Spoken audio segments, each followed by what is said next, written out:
I am not what happened to me, I am what I choose to become. The sad reality of most human beings is just that, most people do believe they are what happened to them. Most people equate self-worth with their past, with their achievements, with how other people view them. But we are none of those things. We are, as Jung puts it, who we choose to become. We are always one decision away from a completely different life. What happens to us is never a choice, but how we choose to feel about what happens is always our choice. How we choose to respond to life circumstances is a choice.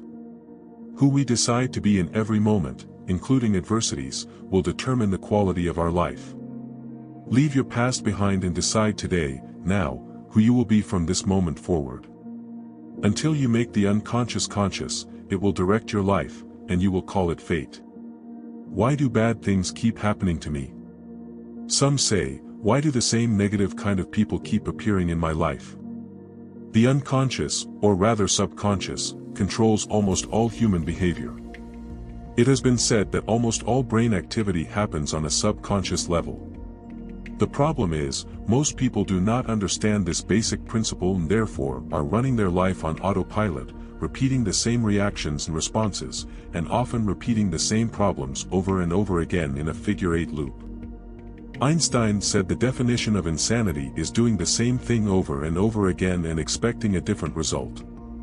Until you change the reactions, responses, and actions you've conditioned into yourself unconsciously, you won't see different outcomes in your life.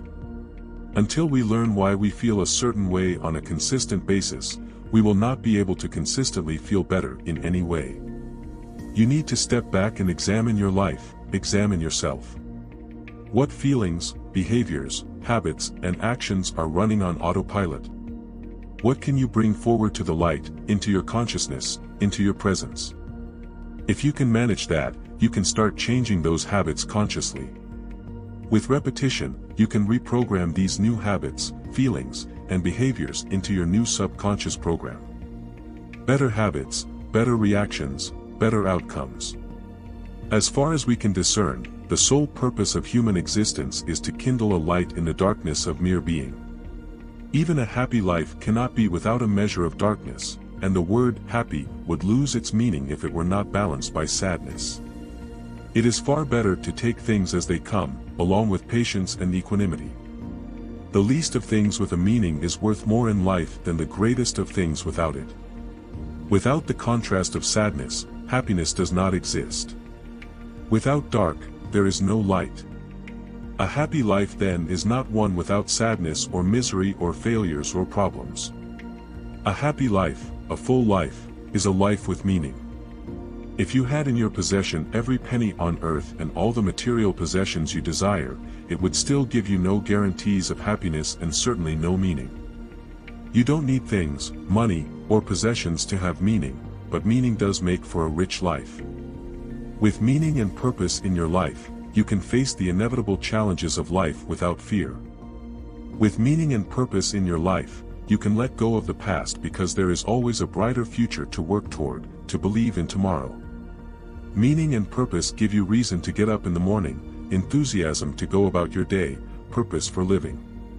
Kindle a light in the darkness of your being, discover who you are, develop a life of meaning and purpose, and accept every inevitable challenge that comes your way. It all depends on how we look at things and not how they are in themselves. Whatever happens in your life is not reality but rather your interpretation of it. On one of your best days, a challenge appears, and you deal with it with presence, with confidence, with competence. Then the challenge disappears, perhaps even turns into a blessing, a new understanding. On one of your worst days, the same challenge appears, you react angrily, unconsciously, and the challenge turns into a bigger issue, a larger problem, and consequently affects your life and others in a much bigger, not so pleasant way. What happened? It was the same challenge. It depends on how you look at it. We've all experienced moments like this, problems that escalated due to our reaction, challenges that disappeared due to our reaction. It is not how things are but how we see them. Thinking is difficult, that's why most people judge. We have to step back and catch ourselves judging, and this is not easy because we all want to think of ourselves as good human beings. And you may well be, but you must take ownership of your judging as much as the next person.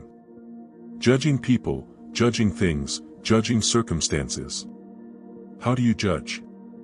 Who do you judge? Has there ever been a moment in your life where you've judged a person or a situation and then realized you were completely wrong? I think we've all had this experience. We should never judge a person or a situation where there are no facts. If we don't know, we must accept we don't know and expect the best. We really do choose how we see everything, and anything can be seen through a positive, optimistic lens if that is our intention. Make it your intention. Your vision will become clear only when you can look into your own heart. Those who look outside and to others, to society, for an indication of how they should act or fit into the world are lost in a dream, perhaps a nightmare, a life lived not authentically but how they perceive will be most acceptable by the standards of society. To awaken is to look within your own heart, to trust your intuition, and to be brave enough to live life on your terms, not caring for others' opinions or judgments, only focused on the life that lights you up, the authentic you, living your authentic life. That is the awakened life, the real you living with freedom of all outside expectations and opinions. Knowing your own darkness is the best method for dealing with the darkness of other people. When we understand from a place of true humility that we are capable of the darkness and that darkness is within us all, we can then have empathy for the way others act, understanding that everyone is doing the best with the life circumstances they were presented. As Maya Angelou said, if they knew better, they'd do better. We've all made mistakes, and for most of us, when we stuffed up, we knew better, so we did better. We no longer wanted to hurt others or ourselves through our behavior. We learned the lesson, and we moved on. For most people, the darkness doesn't hang around for long, but it should give us some compassion for others, knowing that even we have made mistakes. No one is perfect, and perhaps with the same life circumstances, we would not do any better than the other. Perhaps if we went through what they went through, we would not have the tools to do any better than they are doing. It does not mean condoning any type of behavior, it is understanding that no baby was born evil or with bad intentions. Anything that irritates you in another is likely within you or within your shadow. They are the things we are most afraid will come out of ourselves. It's like a mirror for your personality. What irritates you in others can teach you important things about yourself. Pay attention to those things and others that irritate you, perhaps there is something you can work on too. Where love rules, there is no will to power, and where power predominates, there is love, lacking the one is the shadow of the other. And how badly do we need more love and less power in the world today? The endless seeking of power and control is due to a lack of love, a lack of connection and empathy for others. Ask yourself how you can let go of your own need for power and control, even a little, and how you can bring more love, compassion, understanding, and giving into your own world. We cannot change anything until we accept it.